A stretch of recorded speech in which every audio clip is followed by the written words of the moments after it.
हाँ भाई, तो अब अपन पढ़ने वाले एक नया chapter GOC, general organic chemistry. ये 11th क्लास में तुम्हें ऑर्गेनिक में सबसे इंपॉर्टेंट चैप्टर है, ठीक है। क्यों? क्योंकि इससे ऑर्गेनिक का तुम्हारा पूरा बेस बनेगा। अगर तुम्हें ये चैप्टर नहीं आता है, आगे की ऑर्गेनिक पढ़ना बहुत मुश्किल हो जाएगा। क्यों?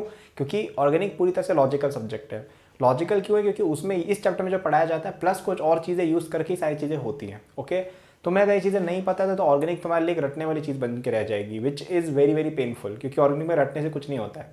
ओके, और अगर तुम्हें ये चैप्टर आता है ना, तुम्हारे पूरी ऑर्गेनिक आसान है। तो ये चैप्टर हम बहुत ध्यान से सुनेंगे, बहुत ध्यान से पढ़ेंगे। मैं जो बोल रहा हूँ अच्छे से फॉलो करना, ज़्यादा दिमाग मत लगाना, लॉजिक समझना, और जो भी बताओ याद करना याद करना, जहाँ भी बताओ लॉजिक लगाना है लॉजिक लगाना। आराम से निकलेंगे क्वेश्चन, कोई दिक्कत ही नहीं आएगी।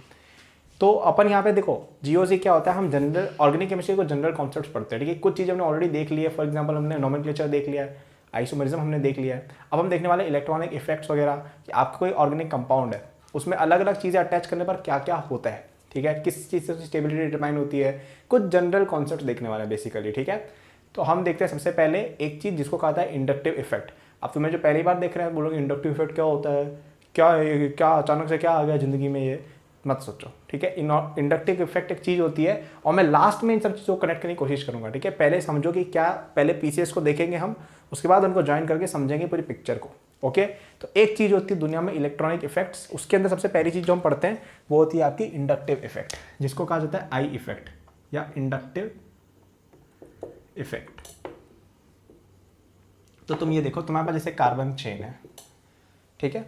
अब यहाँ पे तुमने कोई स्पीशीज जेड अटैच कर रखी है, तो ये जो जेड स्पीशीज है, ठीक है, अगर ये फॉर एग्जांपल इलेक्ट्रोनेगेटिव है कार्बन से ज़्यादा, तो इस स्पीशीज का ये रहेगा कि अपनी तरफ इसकी इलेक्ट्रोनेगेटिव बहुत ज़्यादा, तो ये ऐसा ट्राई करेगी कि यार ये अपनी तरफ इलेक्ट्रॉन्स को खींचेगी, तो इससे इसके ऊपर एक डेल्टा माइनस चार्ज आएगा, ठीक है। हमने पढ़ा है, हमने कई बार देख रखी है ये चीज़, हमने पोलराइजेशन में देखी है ये चीज़, हमने हाइड्रोजन बॉन्डिंग में देखी है ये चीज़। तो ये होगा, यहाँ पे थोड़ा सा डेल्टा प्लस चार्ज आएगा, ठीक है। अब क्योंकि यहाँ पे डेल्टा प्लस चार्ज आ गया है, तो इसके कंपैरिजन में देखा जाए इसके पास इलेक्ट्रॉन्स की कमी है, तो ये भी थोड़ा सा खींचेगा। या आप ऐसा सोचो कि यार इसका ये जो खींचने का इफेक्ट यहाँ पर रुक थोड़ी जाएगा, दूर है लेकिन खींच तो अभी भी रहा है। और इलेक्ट्रोस्टैटिक्स में आपने पढ़ा है कि 1/r² से कम होता है आपका जो इलेक्ट्रोस्टैटिक फोर्स है, ठीक है। नहीं, इलेक्ट्रोस्टैटिज्म तूने अभी पढ़ा नहीं है, लेकिन बता रहा हूँ कि 1/r² से वेरी करते हैं इलेक्ट्रोस्टैटिक फोर्स। तो ये डिस्टेंस डबल है, यानी कि इसका आपका और कम इसमें चार्ज आएगा, तो यहाँ पे थोड़ा और डेल्टा प्लस चार्ज आएगा, मतलब इसका भी छोटा, इससे भी छोटा चार्ज यहाँ पे थोड़ा और कम आएगा, ठीक है। बेसिकली मेरा कहना ये है कि अगर तुम इस कार्बन चेन से किसी ऑर्गेनिक कंपाउंड में एक इलेक्ट्रोनेगेटिव एलिमेंट अटैच कर देते हो, या इलेक्ट्रोनेगेटिव स्पीशीज या कोई भी इलेक्ट्रॉन विड्रॉइंग ग्रुप, इसको कहा जाता है इलेक्ट्रॉन विड्रॉइंग ग्रुप, ठीक है, EWG, इलेक्ट्रॉन विदड्रॉइंग ग्रुप। तो ये इलेक्ट्रॉन्स को अपनी तरफ खींचेगा, उससे क्या होगा कि आपकी इस कार्बन चेन में कहीं ना कहीं किसी तरह का पोलराइजेशन आएगा, और उससे दुनिया भर की चीज़ें हो जाती हैं, ठीक है। वो हम देखेंगे क्या हो जाती है, कैसे हो जाती है, देखेंगे हम। तो अगर ये जो स्पीशीज़ है ये इलेक्ट्रॉन खींच रही है, तो इसको कहेंगे इलेक्ट्रो विड्रॉइंग ग्रुप्स। अब कभी कभी क्या होता है, उल्टा होता है। कभी कभी क्या होता है, यहाँ पे एक ऐसी स्पीशीज़ होती है वाई, जो इलेक्ट्रो पॉजिटिव ज़्यादा है कंपैरिजन में वाई के, मतलब कि ये जो स्पीशीज़ है ना, ये खींचती नहीं है, ये इलेक्ट्रॉन देती है, ठीक है। तो ये क्या करेगा, इलेक्ट्रॉन इधर पुश करेगा, इधर पुश करेगा, तो इस पे डेल्टा नेगेटिव नहीं डेल्टा पॉजिटिव चार्ज आएगा, यहाँ डेल्टा नेगेटिव, यहाँ डेल्टा और नेगेटिव, यहाँ डेल्टा और नेगेटिव। समझ रहे हो? जैसे जैसे आगे बढ़ोगे तुम्हारा इफेक्ट कम होता जाएगा। इसको कहते हैं हम इलेक्ट्रॉन डोनेटिंग या इलेक्ट्रॉन रिलीजिंग ग्रुप, ठीक है, इलेक्ट्रॉन रिलीजिंग या इलेक्ट्रॉन डोनेटिंग ग्रुप। तो ये इलेक्ट्रॉन इधर छोड़ते हैं, ठीक है। अब ये तो हुई बात कि ये इफेक्ट क्या होता है, ठीक है। अब अपन देखते हैं किस किस में ऑब्जर्व होता है ये, ठीक है। तो ये आपकी ऐसी स्पीशीज में ऑब्जर्व होगा जिसमें इलेक्ट्रोनेगेटिविटी ज़्यादा है, जिसमें कि हेलोजेंस आ गए, फ्लोरीन, क्लोरीन, ब्रोमीन, आयोडीन हो गए, ठीक है। या कोई भी ऐसी स्पीशीज जिसके ऊपर आपका नेगेटिव चार्ज है, जैसे फॉर एग्जाम्पल मतलब जिसके ऊपर भी लोन पेयर हो, जैसे NH3 है, वहाँ पे देखो ये इलेक्ट्रोनेगेटिव एलिमेंट हो गया NH3, ठीक है। मतलब जहाँ भी ऐसी टेंडेंसी की इलेक्ट्रॉन को खींच ले वो अपनी तरफ, या जैसे यहाँ पे कोई माइनस चार्ज के साथ स्पीशीज आ रही है, COO- है फॉर एग्जाम्पल, तो इस पर नेगेटिव चार्ज है, तो ये क्या है, नेगेटिव चार्ज अपनी तरफ खींचेगा। और यहाँ पे क्या हो गए आपके ऐसे ग्रुप्स जिनके ऊपर थोड़ी सी भी पॉजिटिव चार्जनेस है। अब जैसे इसके एग्जाम्पल क्या क्या हो सकते हैं, जैसे ये देखो यहाँ पे जैसे फॉर एग्जांपल एल्काइल ग्रुप्स लगा दो, तो वो यूजुअली इलेक्ट्रॉन डोनेटिंग होते हैं। या आप यहाँ पे कोई प्लस चार्ज वाली स्पीशीज लगा दो, ठीक है, जैसे अपन देखें NH2+ वगैरह कई बार रहते हैं बॉन्डेड ग्रुप्स में, ठीक है। तो यहाँ पे आपके कहीं ना कहीं NH2+ नहीं NH3+, ठीक है। तो यहाँ पे कहीं ना कहीं आप देखोगे तो आपका इलेक्ट्रॉन विड्रॉ करने की स्पीशीज नहीं, इलेक्ट्रॉन डोनेट करने की टेंडेंसी रहती है। प्लस कहीं पे भी इवन कार्बन की इन पे भी हो जाते हैं कई बार प्लस चार्जेस। तो ये होते हैं इलेक्ट्रॉन विड्रॉइंग ग्रुप्स। अब इनमें ऑर्डर होती है, ठीक है। ऑर्डरिंग का मतलब क्या कि कौन ज़्यादा इलेक्ट्रॉन विड्रॉइंग है, ठीक है। तो क्वेश्चन ऐसा आएगा, जैसे तुम्हारे पास एक कार्बन चेन है, उसके अंदर तुम्हारे पास जैसे ये है, एक F है, एक में Cl है, तो बताओ इसमें ज़्यादा इलेक्ट्रॉन विड्रॉइंग कौन सा होगा, माइनस आई इफेक्ट किस में ज़्यादा लगेगा। और हाँ, एक और बात कि जब इलेक्ट्रॉन विड्रॉ हो रहे होते हैं ना, ऐसे इधर जा रहे होते हैं, तो इसको कहा जाता है माइनस आई इफेक्ट, ठीक है। मतलब नेगेटिव चार्ज से एसोसिएट कर सकते हो। और यहाँ पे जब उल्टा होता है ना, जब विड्रॉइंग हो रही होती नहीं है, जब डोनेशन हो रहा होता है कि छोड़ रहा है इलेक्ट्रॉन, उसको कहते हैं प्लस आई इफेक्ट। क्लियर, इतना क्लियर, ठीक है। तो अब अपन इसमें देखेंगे, तो ये ज़्यादा इलेक्ट्रोनेगेटिव, तो ऑब्वियस ही बात है ज़्यादा खींचेगा, ये कम खींचेगा, तो इसका अपन बोलेंगे इसका प्लस आई सॉरी माइनस इफेक्ट ज़्यादा है, ठीक है। तो इस तरह के ऑर्डर्स होते हैं। तो एक ऑर्डरिंग सीक्वेंस होती है जो आपको याद करनी है, ठीक है। मेरे नोट्स में आपको बता देता हूँ मैं, ordering sequence of minus i and plus i, ठीक है। तो पहले अपन देखेंगे माइनस आई का। अब देखो ये, अब यहाँ पे मेरी बात ध्यान से सुनना, मैं यहाँ पे एक लंबी सी ऑर्डर लिखने वाला हूँ, लेकिन वो तुम इतनी बार यूज़ करोगे कि तुम्हें याद हो जाएगी, पहली बात। दूसरी बात, नहीं भी हो तो भी अभी याद करनी है, ठीक है। तीसरी बात, मैं लॉजिक बता दूंगा हर चीज़ क्या है। तो मैं तुम्हें यहाँ पे दिखाता हूँ, मैंने ऑर्डरिंग बना रखी है आपके प्लस आई और माइनस आई इफेक्ट दोनों की। हाँ, तो प्लस आई इफेक्ट का अगर आप देखो, ठीक है, तो हो जाता है आपका O minus greater than COO minus greater than CMe3 greater than, अब यहाँ पे नीचे लिख रहा हूँ, मतलब इसके बाद वाला यहाँ लिख रहा हूँ मैं, greater than CHMe2 greater than CH2CH3 greater than CH3 greater than D greater than H, ठीक है। ये वो आपका प्लस आई इफेक्ट का ऑर्डर। अब यहाँ पे मैंने तुम्हें शायद पिछली बार ऐसा बोल दिया था कि नेगेटिव चार्ज होगा तो वो इलेक्ट्रॉन होगा, वो गड़बड़ था, ठीक है। तो आप ऐसे देखो, मैं बताता हूँ अच्छे से। तो सबसे पहली बात कि जब नेगेटिव चार्ज वगैरह आ जाए ना, मैंने पहले उल्टा बोल दिया था, मतलब प्लस के साथ नेगेटिव आएगा, नेगेटिव साथ मैं बता देता हूँ अच्छे से, ठीक है। यहाँ पे लॉजिक के साथ अपन समझ जाएंगे बिल्कुल। तो जब आपके स्पीशीज़ के ऊपर नेगेटिव चार्ज है, ठीक है, इसका क्या मतलब हुआ। नेगेटिव चार्ज देखो, यहाँ पे इलेक्ट्रॉन क्लाउड कुछ तो होगा आपका C के चारों ओर, और यहाँ पे एक बड़ा सा नेगेटिव चार्ज, सच्ची में नेगेटिव चार्ज है। यहाँ पे इलेक्ट्रॉन क्लाउड है डेल्टा नेगेटिव, मतलब छोटा सा नेगेटिव चार्ज, यहाँ बहुत बड़ा नेगेटिव चार्ज है। तो ये इसको रिपेल कर देगा, इस इलेक्ट्रॉन क्लाउड को बहुत अच्छे से, क्योंकि अपोजिट चीज़ें हैं ये, समझ रहे हो। ये सॉरी सेम चार्ज है, ये माइनस चार्ज, यहाँ पे माइनस चार्ज, रिपेल करेगा अच्छे से, तगड़ा वाला, ठीक है। इसलिए इनका इफेक्ट ज़्यादा होता है। अब COO माइनस का कम क्यों है, O माइनस का ज़्यादा क्यों है, वो सब अब वो देखो, वो रेजोनेंस से एक्सप्लेन होता है, जो तुम्हें अभी नहीं पता है तो उसको बाढ़ में जाना दो, ये तुम याद रख लो, ठीक है। या मैं एक्सप्लेन कर सकता हूँ हल्का फुल्का कि यहाँ पे देखो ये आयन है ऐसा, इसमें ये जो इलेक्ट्रॉन है ना यहाँ पे इन्वॉल्व हो रहा है रेजोनेंस के अंदर, जैसे मैंने केमिकल बॉन्डिंग में बताया था। तो इसलिए ये नेगेटिव चार्ज पार्शियल हो जाता है, मैंने बताया ना माइनस हाफ हो जाता है, तो यहाँ पे पूरा नेगेटिव चार्ज है, यहाँ पे हाफ नेगेटिव चार्ज है, ऐसा सोच सकते हो, ठीक है। तो ये हो गया ये। अब ये दोनों तो ज़्यादा होंगी, सिंपल सी बात है। अब अपन देखते हैं इनको।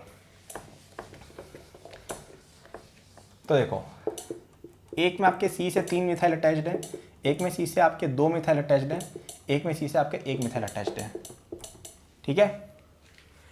अब यहाँ पे अपन इसको ऐसे समझ सकते हैं, कैसे बताऊँ मैं तुम्हें ये। यहाँ पे देखो, यहाँ पे H है, ठीक है। कार्बन हाइड्रोजन से ज़्यादा इलेक्ट्रोनेगेटिव है, तो यहाँ पे आप देखोगे माइनस नेगेटिव चार्ज रहेगा, नेगेटिव चार्ज रहेगा, नेगेटिव डेल्टा छोटा सा।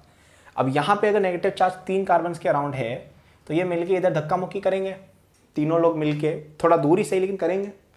यहाँ पे तो केवल 2 बार ही ऐसा होगा, तो कम होगी, यहाँ पे थोड़ा और कम, ठीक है। सॉरी, यहाँ पे तो 1 बार ही है, और इसमें तो कुछ है ही नहीं। ऐसे आप समझ सकते हो, ठीक है। ड्यूटीरियम जो होता है वो हाइड्रोजन से थोड़ा सा ज़्यादा इलेक्ट्रोनेगेटिव होता है। D एक हाइड्रोजन का एक और स्पीशीज़ है, इसके बारे में आपको ज़्यादा जानना है तो आप हाइड्रोजन नाम करके चैप्टर है 11th NCERT में, वो पढ़ सकते हो, ठीक है। इतना इंपॉर्टेंट नहीं होता हाइड्रोजन का कवरेज, बट फिर भी आपको देखना होगा, आप देख सकते हो, ठीक है। तो ये ऑर्डर एक्सप्लेनेशन हो गई। तो कैसे देखा हमने, नेगेटिव चार्ज जब है सबसे ज़्यादा होगा, यहाँ पे रेजोनेंस इसलिए कम माइनस आई हो रहा है। यहाँ पे हमने देखा कि यार ये वाला जो कार्बन है ये कहीं ना कहीं नेगेटिव चार्ज रखता है, तो इसलिए ये रिपल्शन ज़्यादा अच्छा करेगा, ठीक है। अब ये कोई स्टैंडर्ड एक्सप्रेशन है या नहीं है, मैंने रिसर्च की नहीं इस चीज़ पे, क्योंकि ये सालों की रिसर्च के बाद आता है डेटा, बट ये ये मैं पर्सनली यूज़ करता था समझने के लिए, और इससे याद रह जाता है, ठीक है। अब हो सकता है तुम्हारी कोचिंग में या जहाँ भी तुम पढ़ते हो कोई और रेफरेंस फॉलो करते हो तो तुम्हें कुछ और बता रखा हो, विच इज़ ओके, क्योंकि सबके समझने के तरीके होते हैं, ठीक है। बट ये मैं तरीका यूज़ करता हूँ, तो आप इसको फॉलो कर सकते हो अगर आपको अच्छा लग रहा हो तो, ठीक है। तो ये हो गया आपका ऑर्डर, याद होना चाहिए, बहुत ज़्यादा डिफिकल्ट नहीं है, ये याद करेंगे सब, अभी याद करेंगे, ठीक है। पॉज करके याद करना। थोड़ा सा पीछे जाके, अभी तो मैंने डिलीट कर दिया है।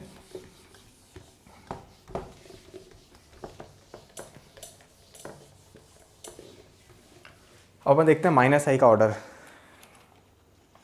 लिख रखा है मैंने यहाँ पे, ठीक है। -I इफेक्ट का ऑर्डर अगर अपन देखेंगे तो NR3 प्लस NSR2 प्लस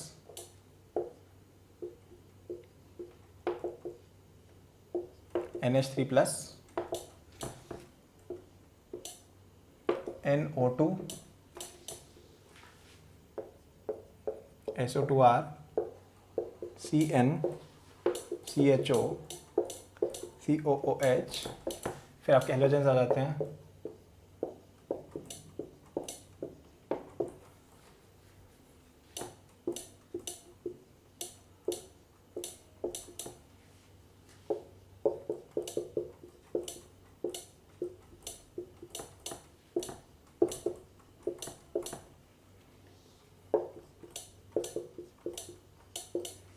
हाँ, अब ये बहुत बड़ा ऑर्डर हो गया है, ठीक है, बहुत ज़्यादा बड़ा ऑर्डर हो गया है ये।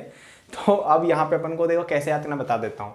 सबसे पहले आपके नाइट्रोजन सल्फर इनकी स्पीशीज आएंगी, ठीक है, ऐसे याद रख लो, NH3 NR3 SR2 प्लस ऐसा कुछ, और ये S बीच में फंसा हुआ है इनके। अब ये ऑर्डरिंग कैसे एक्सप्लेन है, वापस से पॉजिटिव चार्ज है, पॉजिटिव चार्ज पूरा का पूरा है तो अच्छे से इलेक्ट्रॉन्स को अट्रैक्ट करेगा, तो इसलिए पॉजिटिव वाले पहले आते हैं। इसमें NR3 प्लस NH3 से आगे क्यों है, उसमें तुम ऐसा कुछ देख सकते हो कि ये एल्काइल स्पीशीज़ है और ये आपका है हाइड्रोजन, ठीक है। एल्काइल स्पीशीज़ हैं तो मैंने आपको बताया था कि उन पर नेगेटिव चार्ज होता है थोड़ा सा, तो उसके हिसाब से नेगेटिव उल्टा होना चाहिए। लेकिन आप इसमें ऐसा कुछ देख सकते हो कि यहाँ पे क्या है कि R ग्रुप्स में बड़े बड़े छोटे एन के चारों ओर हैं, इनमें कहीं ना कहीं कुछ स्टेरिक हिंड्रेंस टाइप चीज़ें रहती हैं, ठीक है। तो इसलिए इनमें आप ऐसा कुछ सोच सकते हो कि ये स्पीशीज जो है इसका जो पॉजिटिव चार्ज है थोड़ा सा मतलब स्टेबिलिटी इशू से तुम समझ सकते हो, जो तुम्हें शायद अभी समझ में नहीं आएगा क्योंकि तुमने भी स्टेरिक हिंड्रेंस वगैरह के बारे में पढ़ा नहीं है। तो इसके लिए मैं बहुत ज़्यादा कुछ बोलूँगा नहीं अभी, इसको तो मैं एज अ फैक्ट याद रख लो तो वो बेटर है, क्योंकि इसमें फिर मुझे स्टेरिक और वो सब चीज़ में जाना पड़ेगा और वो चीज़ समझो नहीं अभी तो बढ़िया है, क्योंकि वो बाद में देखेंगे। अभी मैं समझा दूँगा कन्फ्यूज ज़्यादा होगा, अभी इस चीज़ को याद रखेंगे हम, और बहुत ज़्यादा मुश्किल नहीं है ये। अब देखते हैं इनको, तो ये कौन सी स्पीशीज़ है जो मैंने तुम्हें बोला था कि जब आपकी कोई इलेक्ट्रोनेगेटिव स्पीशीज़ एक साथ आ जाती है तो यहाँ पे क्या हो रहा है, आपके NO2 SO2R और CN। ऑब्वियस सी बात है, नाइट्रोजन की इलेक्ट्रिसिटी सल्फर से ज़्यादा होती है, तो ये आगे आगे ऐसा कुछ सोच सकते हो, ठीक है। ये क्यों खींचेगा, क्योंकि NO2 के अंदर N है, यहाँ पे सल्फर है, इलेक्ट्रोनेगेटिव है वो भी, और यहाँ पे CN है। अब CN के अंदर C कोई बहुत खतरनाक आदमी नहीं है, लेकिन जो N है वो पीछे से बैठ के अच्छा वाला पुल कर रहा है, ठीक है। अपन देखते हैं CHO COH वगैरह को। CHO COH देखें तो COH जो है इसके अंदर आपका जो ये O है वो रेजोनेंस में इन्वॉल्व है कहीं ना कहीं, तो ये खींचने की टेंडेंसी कम रखेगा, और ये वाला है रेजोनेंस में इन्वॉल्व नहीं है तो खींचने की टेंडेंसी ज़्यादा रखेगा। Fluorine chlorine bromine iodine electronegative से एक्सप्लेन कर सकते हो, ठीक है। अब ये यहाँ पे क्यों प्लेस्ड है, यहाँ पे क्यों नहीं, इसका कोई रीज़न नहीं है, ये है, ये बस एक ऑब्जर्वेशन है। OR वर्सेस OH में वापस से आप ये देख सकते हो। एक चीज़ अगर आप याद रखो तो बहुत बेनिफिट रहेगी कि R जब आ जाए ना वो H से ज़्यादा अच्छा इलेक्ट्रॉन विड्रॉइंग ग्रुप होता है, ऐसा कुछ सोच सकते हो, ठीक है। R जब आ जाए H से ज़्यादा इलेक्ट्रॉन विड्रॉइंग ग्रुप वो होता है। उसका रफ एक्सप्लेनेशन तो मैंने एक तरीका ये स्टेरिक वगैरह से देते कुछ लोग, एक और तरीका तुम ये सोच सकते हो कि यहाँ पे जो R है ना उसके अंदर कार्बन जो इलेक्ट्रोनेगेटिव है वो भी खींचने की कोशिश करेंगे साथ में, ऐसा कुछ सोच सकते हो। अब वहाँ पे मुझे पता है तुम लोगों में से कुछ लोग जो होशियार लोग हैं वो ऐसा कुछ बोलेंगे कि भैया आपने +I के अंदर उल्टा ऑब्जर्वेशन उल्टा एक्सप्लेनेशन यूज़ किया था सेम ऑब्जर्वेशन से, वो करते हैं। पर केमिस्ट्री में देखो सच बात ये है कि केमिस्ट्री एक थ्योरेटिकल सब्जेक्ट है और एक्सपेरिमेंटल भी। इसमें हम कुछ एक्सपेरिमेंट करते हैं, उसकी थ्योरी पढ़ते हैं, मतलब एक्सपेरिमेंट करते हैं, उसके रिजल्ट को हम थ्योरेटिकली एक्सप्लेन करने की कोशिश करते हैं। अब कहीं कहीं बैठ जाता है, कहीं पर नहीं बैठता है, जब नहीं बैठता है उसके एक्सेप्शन बोल देते हैं, ठीक है। तो इन सब का कोई ऐसे इलाज नहीं है, हम बस ऐसे थ्योरीज बना के एक्सप्लेन कर सकते हैं। तो इसलिए अलग अलग जगह अलग चीज़ मिलेगी, तो बेस्ट यही है कि आप याद रख लो, बेस्ट, उसमें कोई क्वेश्चन गलत नहीं होगा। अब बात करते हैं इसकी, ये इलेक्ट्रॉन विड्रॉइंग क्यों है, क्योंकि ये sp हाइब्रिडाइज कार्बन है, sp हाइब्रिडाइज कार्बन की इलेक्ट्रोनेगेटिविटी अच्छी होती है। तो एक ये ऑर्डर भी याद रखो कि sp हाइब्रिडाइज कार्बन जो होता है ना उसकी इलेक्ट्रोनेगेटिविटी ज़्यादा है compare to sp2 which is even more than sp3, ठीक है। तो याद रखेंगे ये चीज़, इसीलिए ये वाला यहाँ से ज़्यादा है, ठीक है। अब NH2 का कम क्यों है, नो आइडिया, उसका भी कोई एक्सप्लेनेशन नहीं है, ये कोई एक्सप्लेनेशन नहीं है इस चीज़ का, ठीक है। वो भी आपको याद ही रखना है, बट इससे कम है। अब ये जो रिंग है बेंजीन रिंग, इसके अंदर हाईली डिलोकलाइजेशन होता है, मैंने आपको बताया था पहले। ये एरोमेटिक कंपाउंड है, इसमें क्या है, जो इलेक्ट्रॉन्स होते हैं रेजोनेंस में होते हैं, तो ये इतना ज़्यादा इलेक्ट्रॉन sp2 पूरी तरह से नहीं है ये, इसलिए इससे कम है। लेकिन इसमें 3 बॉन्ड्स sp2 हैं, तो इसलिए इससे थोड़ा ज़्यादा है, ऐसा कुछ एक्सप्लेनेशन, और ये सब हाइड्रोजन से ज़्यादा है।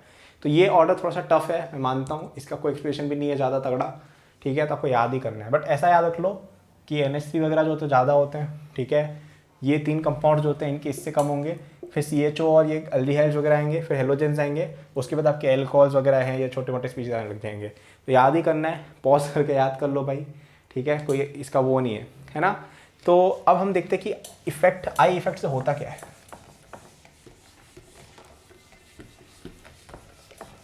आई इफेक्ट आपके बहुत सारी चीज़ें पता चलती है, जिसमें सबसे इंपॉर्टेंट है आपके कार्बोकेटायन और कार्बोनाइन की स्टेबिलिटी, और दूसरा जो इंपॉर्टेंट चीज़ है वो है आपका एसिडिक बेसिक स्ट्रेंथ। तो अपन दोनों चीज़ देखते हैं, ठीक है। आपका जैसे मैं पहले लिखा था एसिडिक या बेसिक स्ट्रेंथ,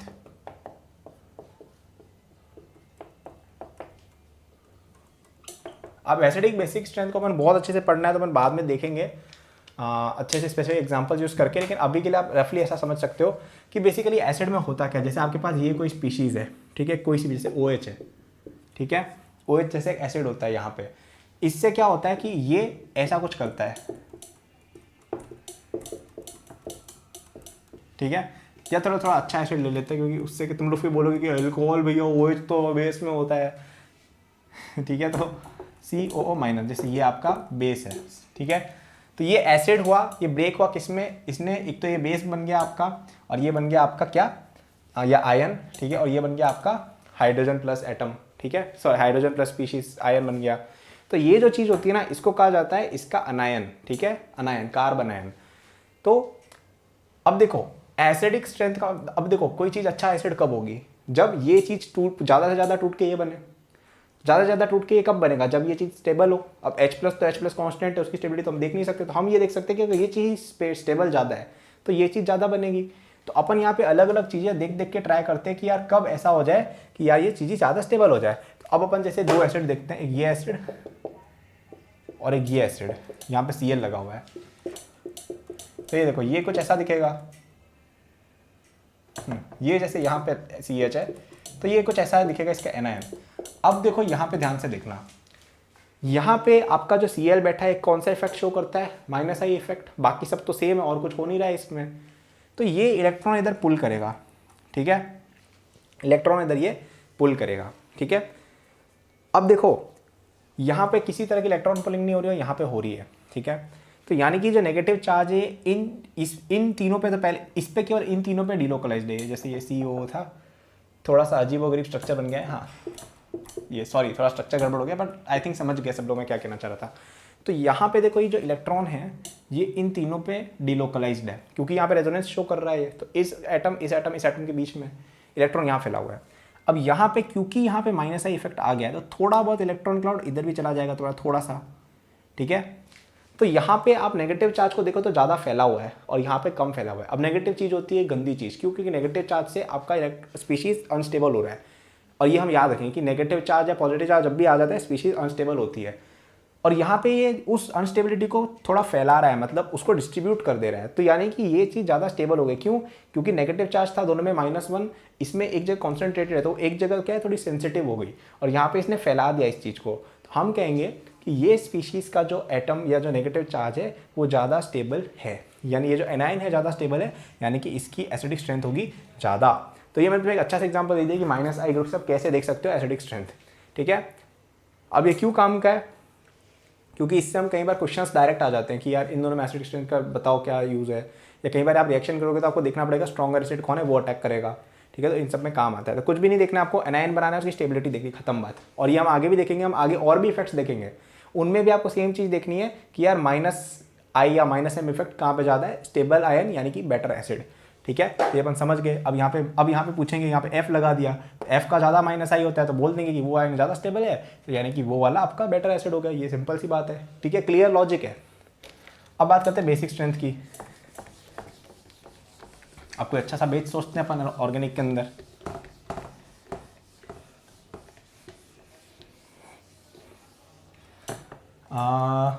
अपन सोचते हैं इस अमीन के बारे में,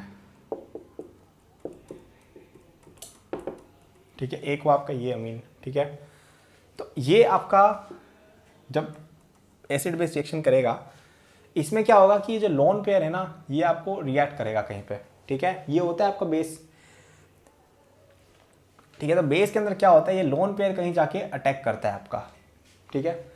अब अपन देखते हैं कि और इससे कुछ स्टेबल इसका देखो ऐसे बेसिक स्ट्रेंथ का एक्सप्लेन करने के कई सारे तरीके रहते हैं, मैं ये तरीका एक्सप्लेन करना पसंद करता हूँ कि आपका जो यूजुअली ऑर्गेनिक में रिएक्शन होगी ना, बेसिक रिएक्शन वो यूजुअली लुईस बेसिस के थ्रू होगी, जिसमें एक लोन पेयर है वो कहीं तो अटैक करना चाह रहा होगा, ठीक है। इस तरह से अपन समझते हैं। NH2 जो सबसे ज़्यादा क्वेश्चन आएंगे उसमें NH2 अमीन्स वगैरह के आएंगे, क्योंकि अमीन एक पूरा चैप्टर है आपके, ठीक है। तो उसमें क्या होगा आपका यूजुअली कि इस तरह से लोन पेयर होगा, वो अटैक कर होगा कहीं ना कहीं, आपको बताना है। तो अब अपन इसको देखते हैं, ठीक है। तो हमें ये देखना है कि देखो आप किसी स्पीशीज पे अटैक करना चाह रहे हो, जैसे ठीक है, जैसे अपन यहाँ पे एसिटिक एसिड से इसका रिएक्शन कराते हैं, तो ये क्या करेगा, ये अटैक जो है ये यहाँ H+ लेके क्या बना देगा आपका CH3 CH2 NH2 sorry NH3+ और यहाँ पे आपका CH3 CO- वगैरह बच जाएगा, जो भी है इस तरह कुछ रिएक्शन हो जाएगी। कुल मिला के मैं कहना चाह रहा हूँ, तो यहाँ पे अच्छी रिएक्शन कब होगी, जब ये लोन पेयर भारी भरकम मात्रा में अवेलेबल हो, तब होगी अच्छे से रिएक्शन। अब भारी भरकम मात्रा में अवेलेबल कब होगा, जब इधर से इलेक्ट्रॉन खींच नहीं रहे हो, दे रहे हो, ठीक है। तो अब जैसे तुम ये वाली स्पीशीज कंसिडर करो, ये यहाँ पे Cl लग गया, जैसे सेम है NH2 सब Cl लग गया। अब Cl जो है वो इलेक्ट्रॉन विड्रॉइंग स्पीशीज है, तो वो क्या करेगा, इलेक्ट्रॉन खींचेगा, तो ये जो डबल ये जो लोन पेयर है इसकी तरफ आएगा थोड़ा सा, तो NH2 के पास बचा अब लोन पेयर थोड़ा सा कम, तो वो ज़्यादा अच्छे से डोनेशन नहीं कर पाएगा, तो वो बेटर बेस नहीं गंदा बेस बन जाएगा, यानी कि -I इफेक्ट ज़्यादा होगा तो बेसिक स्ट्रेंथ कम होगी।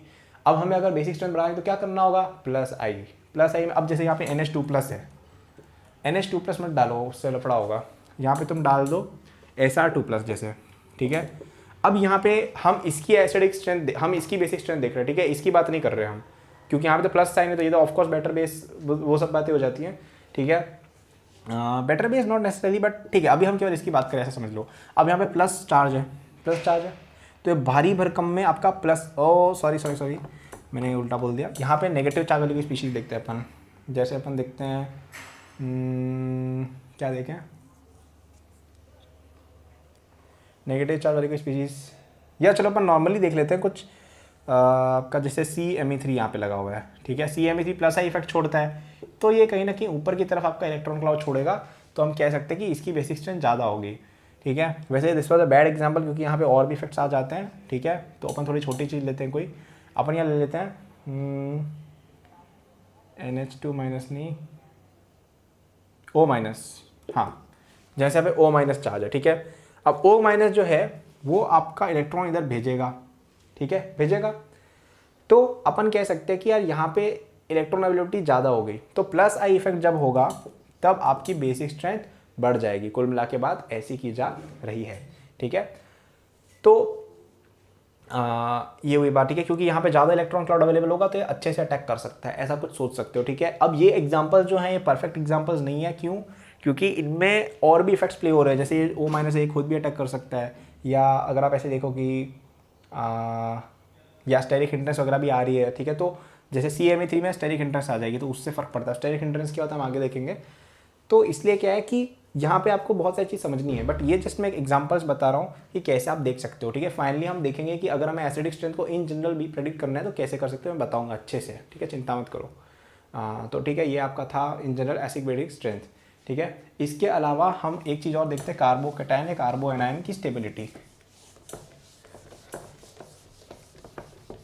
वैसे थोड़ी लंबी वीडियो हो गई है, लेकिन ये आखिरी टॉपिक है इस चीज़ का, तो इसलिए हम इसी में देख लेते हैं, ठीक है। कार्बोकैटायन या कार्ब एनायन स्टेबिलिटी, ठीक है। कार्बोकैटायन कार्ब एनायन की स्टेबिलिटी की अगर अपन बात करें, ठीक है, तो कार्बोकैटायन क्या होता है, जैसे तुम्हारे पास कोई ये स्पीशीज़ है, ठीक है, जैसे तुम्हारे पास ये था H, अब यहाँ पे कोई बेस आया और ये H उड़ा के लेके चला गया, ठीक है, तो क्या बचेगा, यहाँ पे प्लस चार्ज बच जाएगा, है ना, क्योंकि एक H+ चला गया यहाँ से, सॉरी एक H एटम यहाँ से चला गया, कोई OH- वगैरह कोई आया, उसने एक मतलब कोई जरूरी नहीं है, कोई भी H था यहाँ पे उसको उड़ा दिया आपने किसी भी तरीके से, जो भी है बेस एसिड जो भी किया मतलब नहीं, यहाँ पे आपका प्लस चार्ज आ गया, तो इसको कहा जाता है कार्बोकैटायन। और ये कई बार क्या है रिएक्शंस में बनता है, जैसे मैंने आपको बताया था जब एसिडिक रिएक्शन हो रही थी तो कार्ब एनायन बन रहा था, वैसे ही बेसिक रिएक्शंस या और भी कुछ रिएक्शंस होती है उनमें आपका बन जाता है कार्बोकैटायन, ठीक है। तो यहाँ पे आपका पॉजिटिव चार्ज है। अब हमें क्या करना है, ये स्टेबल, अब देखो कोई भी रिएक्शन होती है ना, उसमें कार्बोकेटाइंस अगर बन रहे हैं बीच में, तो रिएक्शन अच्छे से तब होगी जब कार्बोकेटाइन स्टेबल बन रहा हो, ठीक है। अब किसी किसी रिएक्शन में अनस्टेबल से भी होता है, तो वो हम आगे देखेंगे, बट आपको अगर स्टेबल कार्बोकेटाइन बनाना है, अगर ये प्रॉब्लम है हमारी, हमें क्या करना होगा, इस पॉजिटिव चार्ज को या तो हमें रिड्यूस करना होगा किसी तरह से। रिड्यूस कैसे होगा कि ये या तो डिस्ट्रीब्यूट हो जाए या तो यहाँ पे इलेक्ट्रॉन डेंसिटी आ जाए, ठीक है, इससे रिड्यूस होगा, ठीक है। तो हम यहाँ पे देखेंगे कि जब जब इलेक्ट्रॉन विड्रॉइंग ग्रुप यहाँ लगा हुआ है किसी भी तरीके से, तो वो प्लस आई छोड़ेगा, तो आपका कार्बोकेटाइन स्टेबल होगा, है ना। और जब जब इलेक्ट्रॉन डोनेटिंग ग्रुप लगा है, तो वो इलेक्ट्रॉन छोड़ेगा और आपका जो कार्बोकेटाइन स्टेबल होगा, क्योंकि प्लस की जगह थोड़ा थोड़ा वो कम पे प्लस हो जाएगा, ओके। अब यहाँ पे कार्ब एनायन है अगर, ठीक है, नेगेटिव चार्ज है, तो हमें क्या करना है, इसको हटाना है, ठीक है। तो वही है वापस से कि आप इलेक्ट्रॉन विड्रॉइंग ग्रुप लगा दो, क्योंकि इलेक्ट्रॉन चार्ज को हटा देगा। अब सेम चीज़ होगी जो मैंने एसिड बेस में बताया था कि आपको कब जहाँ पे इलेक्ट्रॉन देखना है, ठीक है। तो जहाँ पे इलेक्ट्रॉन विड्रॉइंग ग्रुप लगा है वहाँ पे कार्ब एनायन स्टेबल होगा, कार्बोकेटाइन अनस्टेबल होगा। इलेक्ट्रॉन डोनेटिंग ग्रुप लगा है तो कार्बोकेटाइन स्टेबल होगा और कार्ब एनायन अनस्टेबल होगा, ठीक है। तो इसके बेसिस पे कई सारे क्वेश्चन रहते हैं, ठीक है। और यूजली जैसे फॉर एग्जाम्पल अगर आप इसकी बात करो, जैसे ये एक कार्बोकेटाइन है और एक है ये ज़्यादा स्टेबल होगा, ऑब्वियस सी बात है, ठीक है। तो इस तरह की चीज़ तुम देख सकते हो।